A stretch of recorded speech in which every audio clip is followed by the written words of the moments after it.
আগেরবার দার্জিলিং এসে আমি প্রচুর ফুল ছেড়ে ভিডিও করেছিলাম, তাই এই বছর আমার হাজব্যান্ড একদম স্ট্রেট কাট বলে দিয়েছে কোনো ফুল ছেঁড়া হবে না। হবে না মানে হবে না, জংলি ফুলও নয়। তাই আমি কোনো ফুলই এবার ছিঁড়িনি। তবে এই ফুলটা যেহেতু জংলি ছিল আর খুব অফ সাইডে ছিল, তাই আমার ছিঁড়তে না করেনি। আমিও আমার হাজব্যান্ডের সাথে একমত, কখনোই গাছ থেকে ফুল ছেঁড়া উচিত নয়, কারণ ফুল গাছেই সুন্দর লাগে, হাতে নয়। আর আমি ফার্স্ট টাইম দার্জিলিং এসে সেই ফুলগুলোই ছিলেছিলাম যেগুলো জংলি ফুল ছিল। যাওয়ার সময় রূপে আমাদের 20 থেকে 25 মিনিট মতো টাইম লেগেছিল।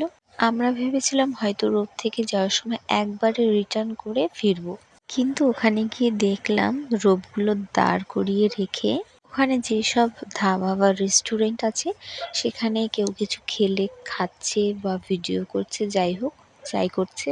তারপর আবার যে যার মতো লাইন দিচ্ছে, তারপর একে একে সবাই আবার রিটার্ন করছে।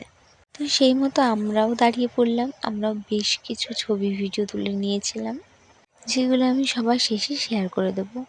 তবে এই দিন রোপে ওঠার কারণে আর কোথাও ঘুরতে পারিনি, সারা দিনটা এখানেই চলে গেছে।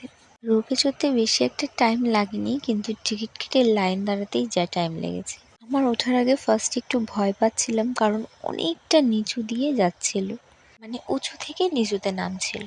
তো যখন উঠলাম, ওঠার পরে রোপটা এত স্লোলি আর এত সুন্দরভাবে চালাচ্ছিল যে আমার একটু ভয় লাগেনি। এমনকি আমার শাশুড়ি মা ননদও ভয় পাননি, তবে আমার হাজব্যান্ড একটু ভয় পাচ্ছিল।